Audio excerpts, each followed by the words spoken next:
Oi gente, nós estamos aqui hoje no Tiguez Responde especial, porque nós recebemos várias perguntas esse tempo que passou, e agradecer as pessoas que contribuíram com o nosso canal, agradecer as pessoas que gostaram do que nós estamos ensinando, as dicas que nós estamos dando, e as pessoas que estão falando que estão aprendendo muito com a gente. Espero que vocês aprendam mais alguma coisa com a gente e vamos ver o que vai dar. Pergunte pro canguru. Skate black, farei no varial. Skate black. O Igor Oliveira. Igor. Mestre, em relação ao cavalete, influencia em alguma coisa a altura nas Les Paul? Bom, eu não sei de que altura que você está falando, mas a altura de corda influencia totalmente. Se você levantar a ponte, a corda fica mais alta. Não sei se é isso que você está falando. A ponte. A ponte é onde vem os saddles. Então, se você levanta, a corda fica alta. Uma vez regulada a ponte, você tem a altura das cordas adequadas. Aquela peça que fica atrás, que é o suporte das cordas, aquilo tem uma influência de deixar a corda mais mole ou mais dura. E não significa que quanto mais baixa seja mais mole, ou quanto mais alta seja mais dura. Ela é assim, vamos supor, você está com a ponte aqui e o suporte aqui atrás. Vamos supor, se você levantar um pouquinho, a altura da corda está aqui. Isso não vai mexer. Você vai mexer na traseira da corda. Vamos supor, está aqui a ponte. Você está usando uma corda 0,10, por exemplo. Aí você levanta a traseira. Você afina de novo, você vai ver. Se ela ficou mais mole, tá. Aí você pega e levanta mais um pouco. Se ela ficar mais mole, tá ficando mais mole. Aí você vai levantar mais um pouco, ela vai começar a ficar mais dura de novo.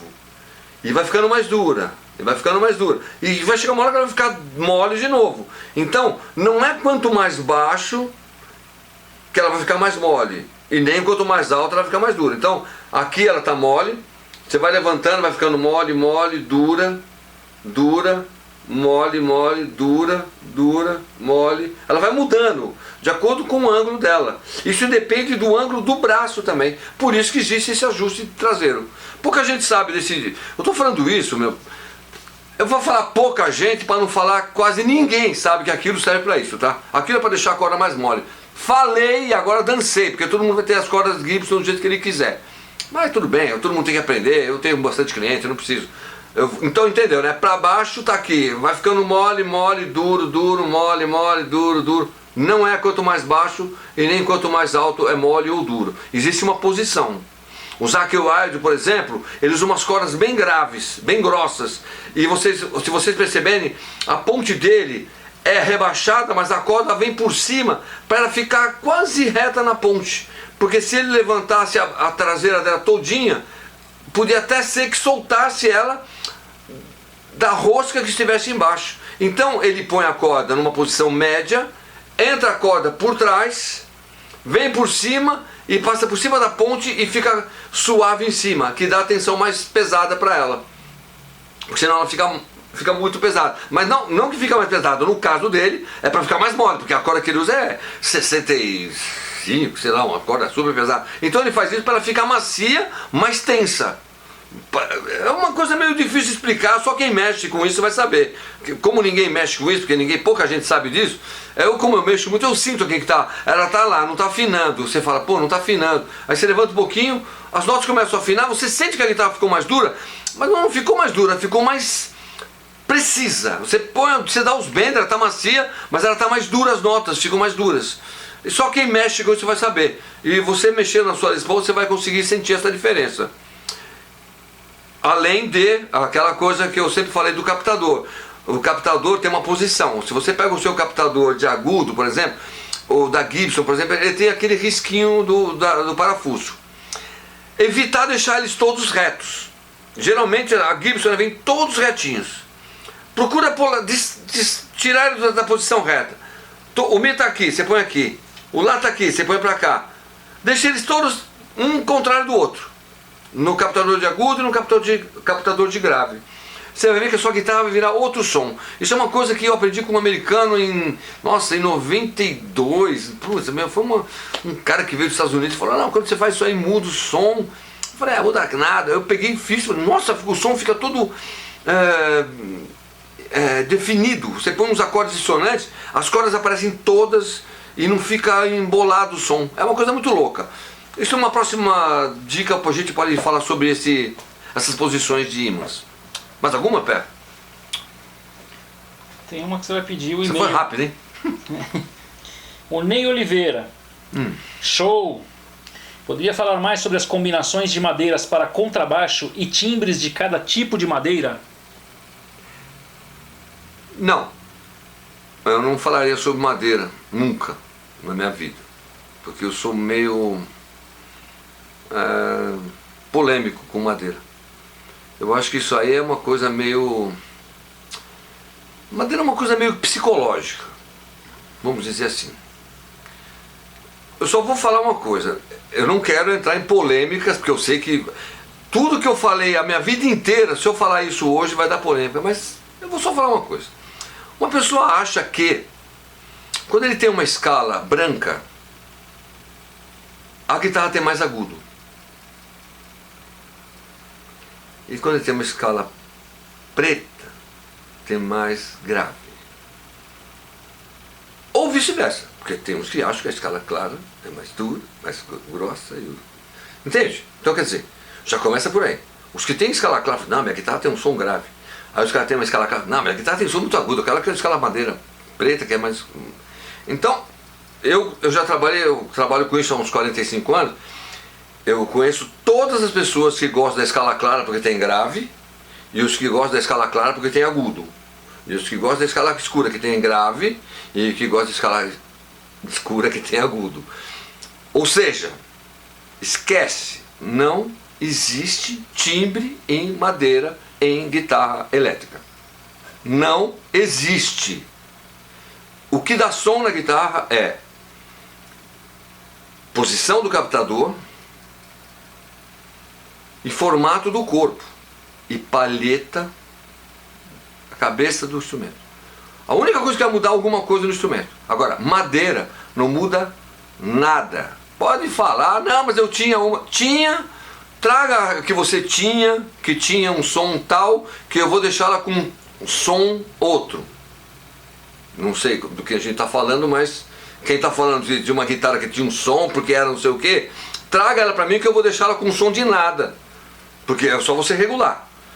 Você dá um ângulo num braço de uma guitarra, ela fica grave. Pode ser de Alder, de Ash, de Marupá, de Basswood. Como eu falei, eu não vou entrar. Sem eu entrar, já fiquei só uns 10 minutos falando sobre isso. Se eu for falar mais alguma coisa, eu vou demorar mais meia hora só sobre mais uma coisinha. Então eu prefiro não falar, porque eu vou ficar falando 10 dias sobre madeira e para provar que não existe madeira. Madeira é um pedaço de pau. O mais importante da madeira é ela que tem que ser de árvore. A única coisa mais importante, a madeira sendo de árvore vai ser perfeita. Pode ser qualquer uma. Desculpa aí, gente, eu não posso, por isso que eu falei que eu ia falar, meio polêmico. Ele falou de baixo, é a mesma coisa. Então, vocês pegam, por exemplo, no caso do baixo, você pega uma escala de ébano, ela tem um sonzinho mais instaladinho, ela tem uma coisa mais... A corda vibra diferente em cima do ébano. Coisa que já não acontece no jacarandá, num pau-ferro se assemelha muito, mas não chega também. O ébano é uma madeira mais dura, então ela tem uma vibração a mais na corda, mas isso no caso do fretless. Quando você põe um traço em cima de um ébano, não existe mais ébano. O ébano morreu. É uma escala de ébano preta, linda, maravilhosa, uma madeira desperdiçada em cima de um traste, embaixo de um traste. Então, mas o timbre, como eu digo sempre, é o corpo, formato do corpo, posição dos captadores em relação aos harmônicos do braço, do baixo. Se você pegar um jazz, por exemplo, vamos falar de uma coisa que eu manjo mais, mas vamos falar, se você pega uma Gibson, se você for no 24º, que ela não existe o 24º na Les Paul, mas se você for aonde seria o 24º, você vai ver que é bem em cima de um captador humbucking, ou captador de grave do captador humbucking do grave. o jazz bass, se você pegar o agudo dele, em cima do harmônico, que é uma quinta. É a quinta do baixo, não é uma oitava, não é uma oitava e não é uma tipo oitava, né? 24, no caso do 24, não é uma 36, ela é uma quinta. Se você for em cima do captador do jazz, no agudo, ele vai dar uma quinta. E no captador de grave, você vai ver que ele também dá um harmônico, mas não é o harmônico que a gente quer, não seria o 24º. É um outro tipo de harmônico, é um harmônico assim, tipo, se você bater deixa eu imaginar, no corda Si, na corda Mi, por exemplo, você vai dar em cima do jazz, no captador de grave, você vai dar um harmônico ali tipo de um Si. Eu acho, eu não me lembro muito bem, porque faz tempo que eu não me preocupo mais com isso, porque eu faço baixo de acordo com o que as pessoas me pedem. Bom, mas então, resumindo, a posição o timbre do baixo está na posição dos captadores. Esquece a madeira, esquece tudo. Botou traste, então acabou a madeira, não existe mais nada. É traste, ponte, captador, formato de corpo e cabeça. O resto pode ser de marupá, canela, frejó, embuia, bubinga, wenge, basswood, alder, ash, peroba. Peroba você vai sofrer muito, porque é muito pesada, é horrível.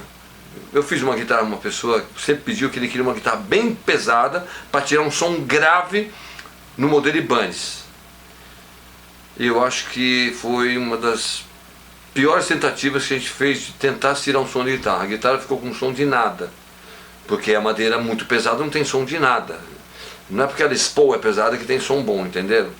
Eu falo mais de guitarra porque eu gosto mais de mexer. O baixo eu entendo de fazer, mas eu não tenho esse negócio de madeira, não existe mesmo.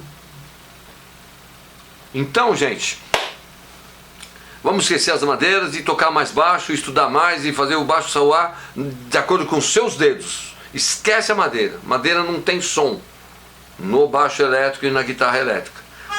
Tem em violões e em baixos acústicos.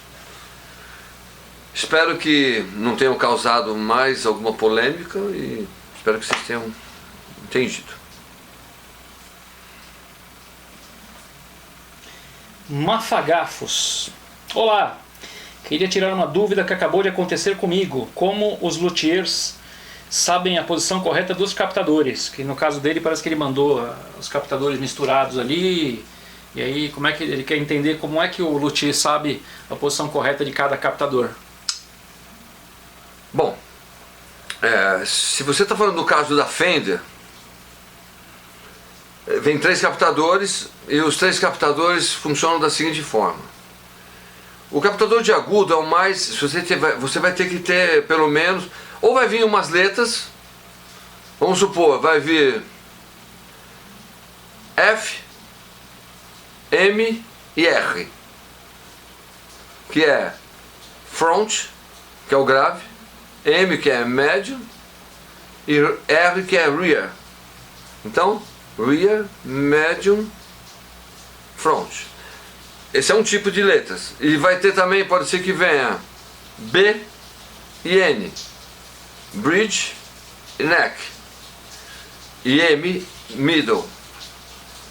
Se for de extrato também, se não vier nenhuma especificação, pode ser que venha um código. Aí o código você tem que entrar para cada marca existe um número, um código. E outro, você vai ter que entrar no código. Se for Seymour Duncan, tem que entrar no código da Seymour. Se for de Maggio. Se for qualquer outra marca.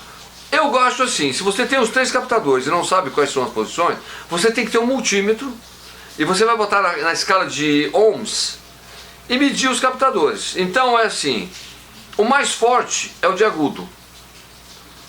Vamos supor, vai dar um captador de agudo, vai dar mais ou menos uns 8K. O M vai dar 7.6 e o NEC vai dar 7.2. Então o mais fraco é sempre no grave, porque é tipo para soar as cordas iguais. Então, porque se você põe um captador lá no grave, ele não é que ele está na posição de grave, a corda vibra muito, então ele dá grave porque ele está na região de cordas balançando muito, então ele dá mais grave. Não é que o captador seja de grave. Porém, usa-se os mais fracos no grave e os mais fortes no agudo, para você equilibrar. Você tem um som de agudo, tem, tudo igual. Porque tem algumas guitarras você vai assim, tem, bum, bum, bum. O grave sempre é mais alto porque eles são iguais. Se eles forem captadores iguais, sempre o grave vai falar mais, porque a corda vibra muito. A corda tem que vibrar, não tem que vibrar igual, porque não tem como. Atrás ela vibra, ó, a corda vibra assim. Aqui não vibra nada e aqui vibra muito. Essa vai dar grave. Se você botar esse captador no agudo, ele vai dar agudo. Não é o captador que vai dar grave ou agudo. O que vai dar o grave ou agudo é a posição que ele vai estar. Então o ideal é você medir os captadores. O mais forte fica na posição aguda, que é perto da ponte. O do meio, que seria no meio. E o grave, perto do braço. Então, o grave é perto do braço e o agudo é perto da ponte, tá? Vamos deixar claro também. Porque algumas pessoas não sabem. Não querendo... as pessoas não sabem, qual é o problema? Tem muita coisa que eu não sei também, não tem nada a ver uma coisa com a outra. De guitarra eu sei, mas a pessoa pode não saber como é que é a guitarra. Mas o grave é no neck, no braço, e o agudo é na ponte. Agora, no caso de um Gibson, por exemplo, tem que ser pelo código. Geralmente vem escrito alguma coisa atrás, 490,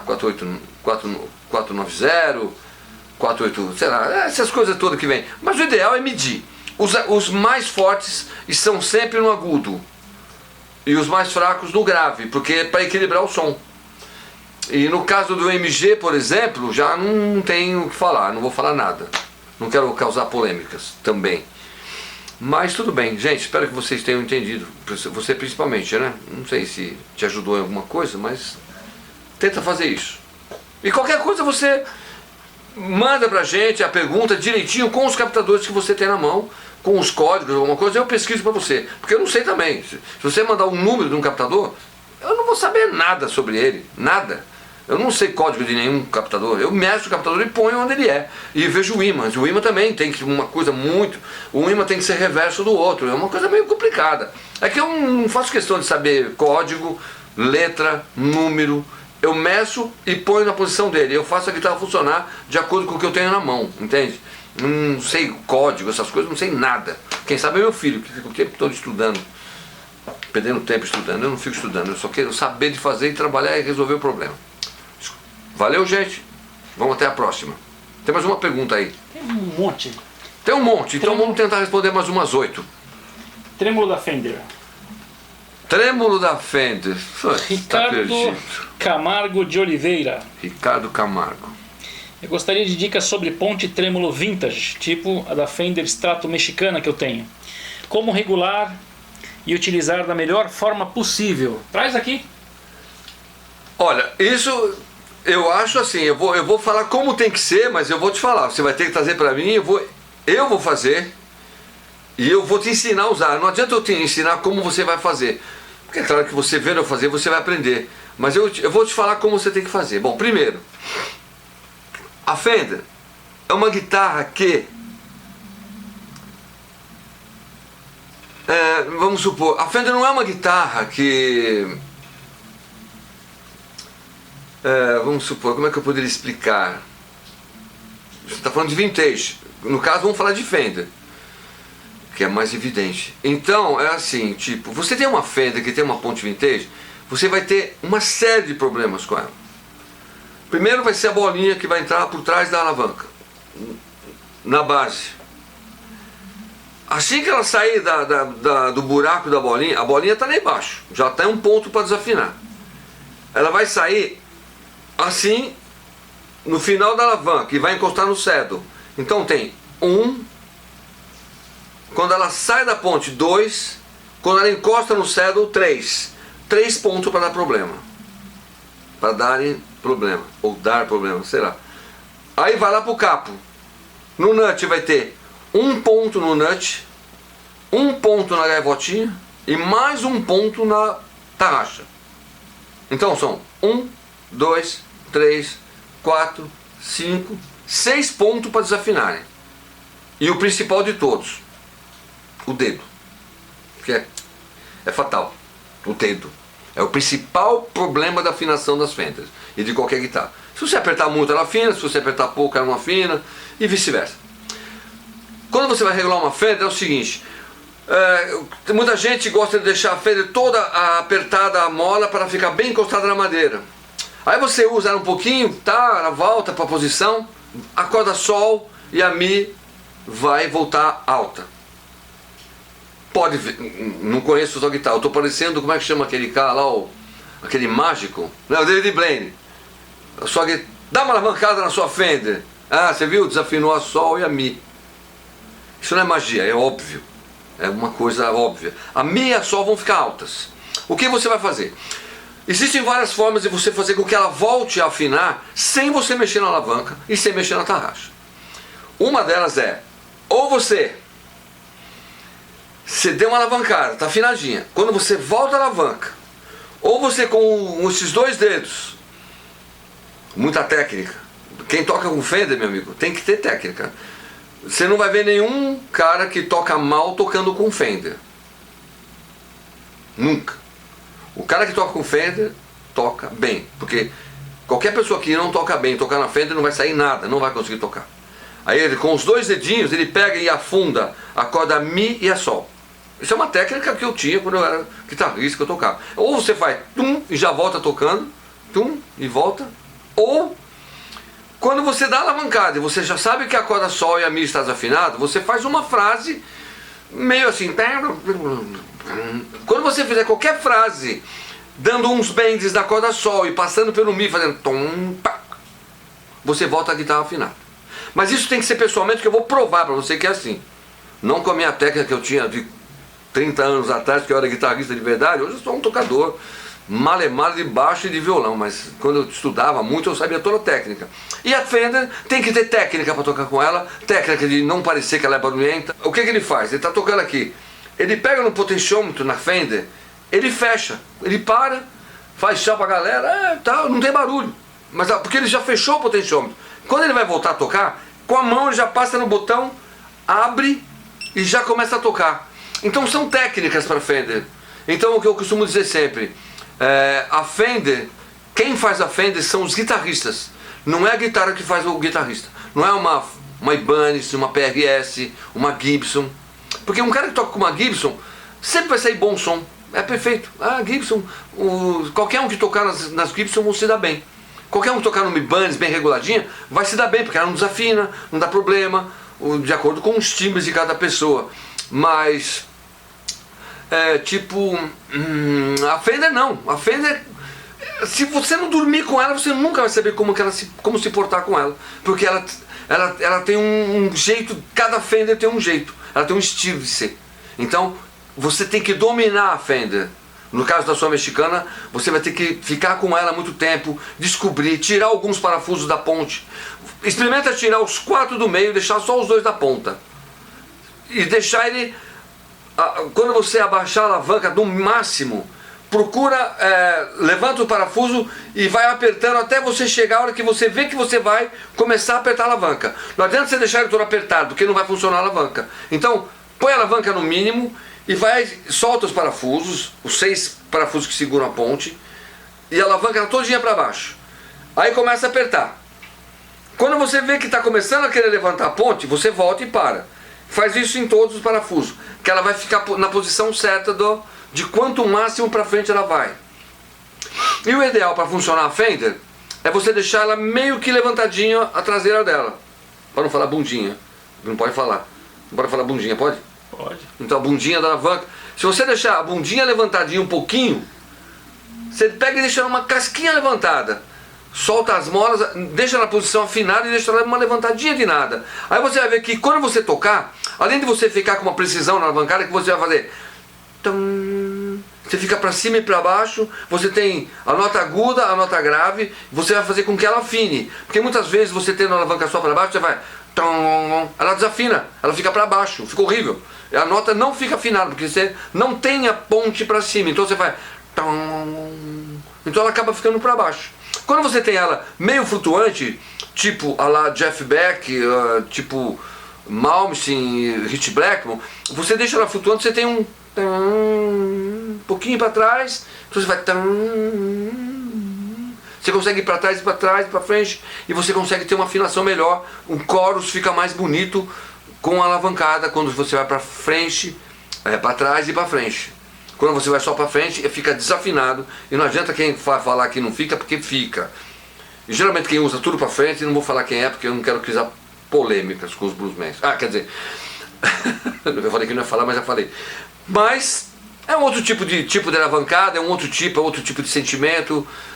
A guitarra mesmo, Jeff Beck, é para sempre para trás, é para frente, para trás.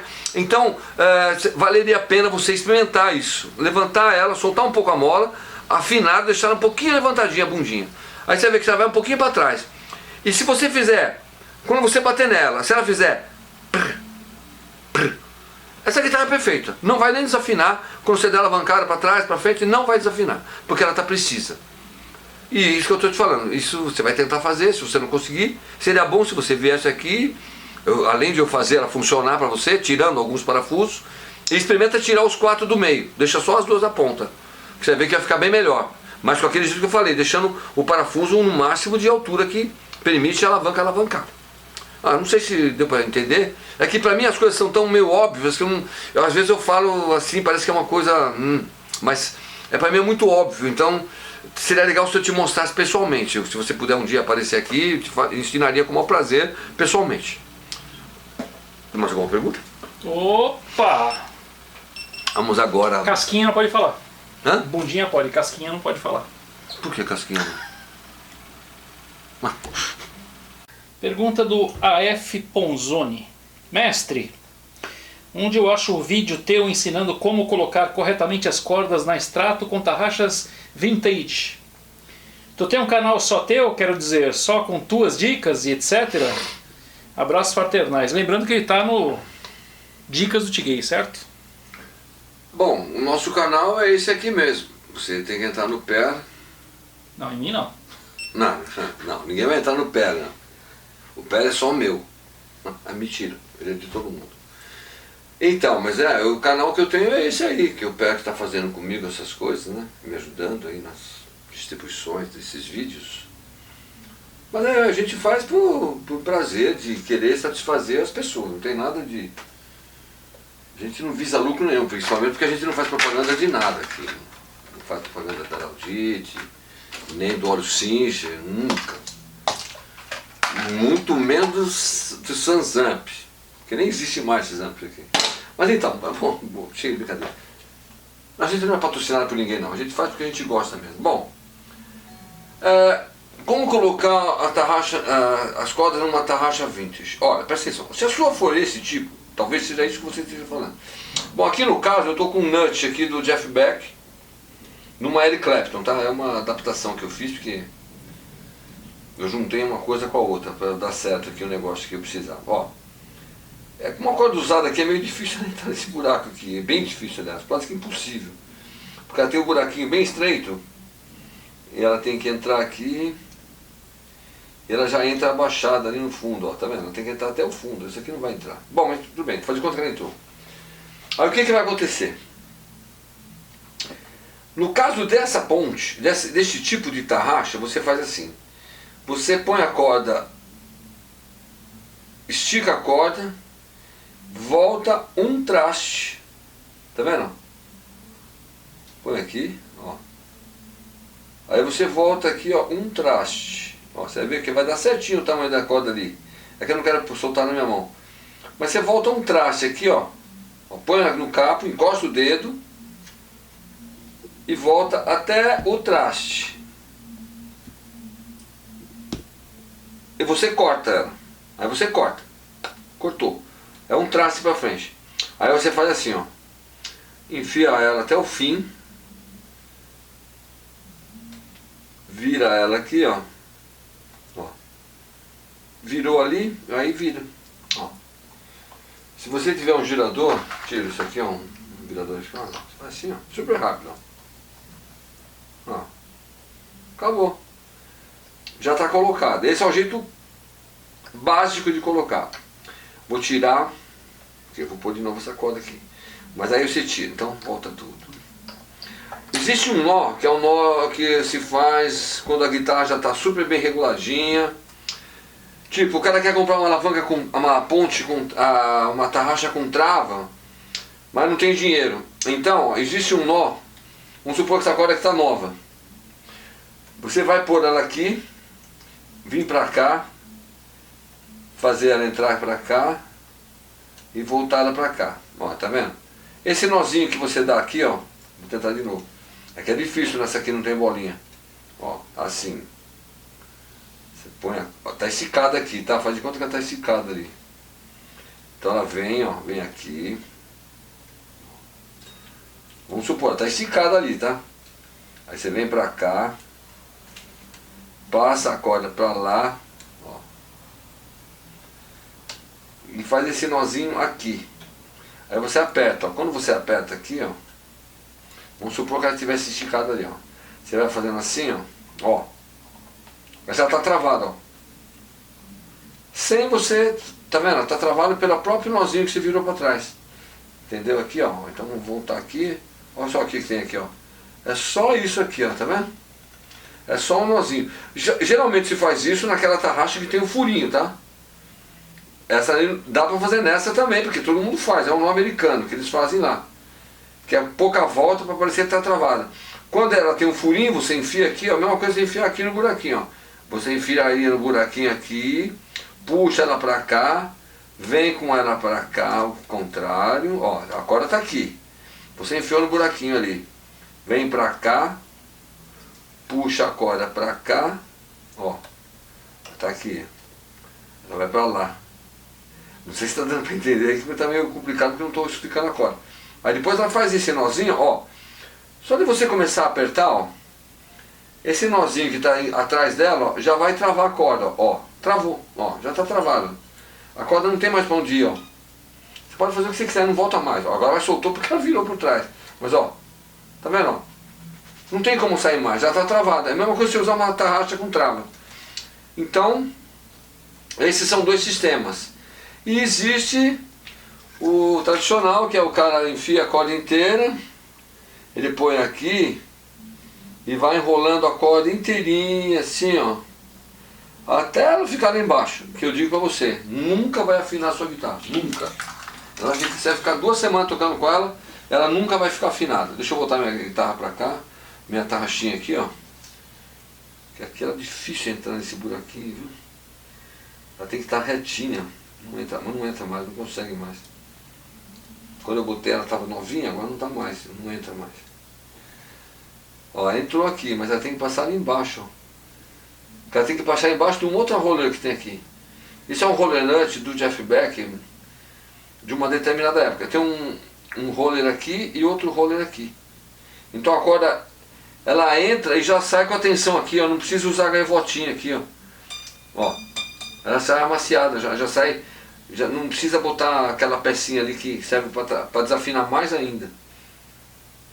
Ah, que pena. Ah, passou. Agora deixa eu pegar ela ali.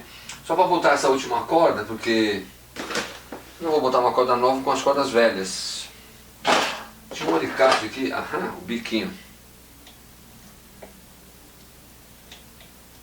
Nossa, difícil, hein? Podemos dizer que é quase impossível. Aí saiu. Ó, aí no caso aqui, ó, enfiou, olha como é fácil, ó.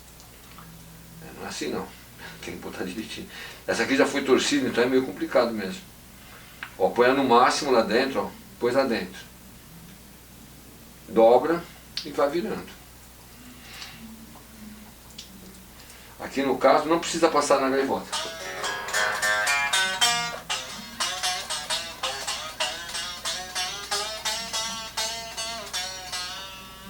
Dobrou.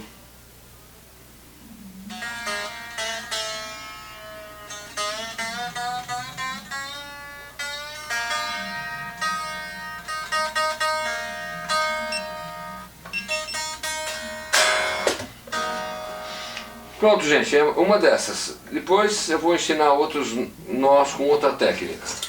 Bom, gente, queria agradecer a vocês. Espero que nós tenhamos ajudado vocês em algumas dúvidas. A gente não pede like, mas a gente gostaria que, se vocês gostaram de alguma coisa, comentasse com a gente. Mesmo que seja para alguma polêmica que eu criei, ótimo. Vamos discutir. Você manda a sua polêmica para cá, a gente vai discutir de novo. A gente volta para o assunto. Esse papo que eu falo de madeira sempre causa polêmica. Então, vamos ver o que a gente faz na próxima, tá? Valeu, gente.